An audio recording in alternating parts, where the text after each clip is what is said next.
Wir sind in Passage an wieder mit der Rief von Botschaft nächste Stunde, wo wir gucken an, wo wir jährlich wachsen. Und diese sind kicken wir nur den Thema dort live verregeln. Wir wohnen in einer Welt, wo da manchmal Regeln sind. Das ist nicht nur ein schlechtes Ding. Da will ich sagen, schön gut am Habit zu formen, wenn keine Regeln wären.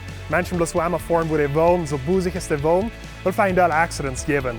Und einmal an Kirchen habe ich verschiedene Regeln, verschiedene Wege von Kirchen down. Jene Kirche hat vielleicht verschiedene Musik, als was wir haben. Jene Kirche tragt sich vielleicht anders als wir haben. Und das ist nicht nur ein schlechtes Ding, solange es die Hausregeln nicht Hacker gehoben worden, ist ein läufttuliges Verhältnis haben mit Jesus Christus. Wenn wir Regeln Hacker holen, dann ist ein Verhältnis, dann können wir nicht geistlich wachsen.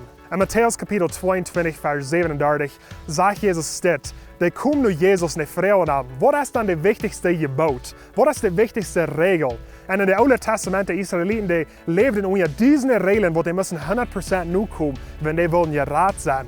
Aber nicht kommen die nur Jesus an, was ist das wichtigste Gebot? Und Jesus sagt es steht, er sagt zu ihm, du sollst den Herrn, den Gott, mit dem ganzen Hort gut sein und mit deiner ganzen Seele, mit deinen Gedanken. Das ist das größte und erste Gebot. Und das zweite Gebot ist mit dem Glück. Du sollst die Nachbar gut so gut sein als du selbst. Auf diese beiden Geboten hängt das ganze Gesetz und auch die Befreiung. So Jesus sagt hier zu den Menschen, wenn ihr diese zwei Geboten holt, dann habt ihr alles geholt. Läuft Gott und läuft Menschen.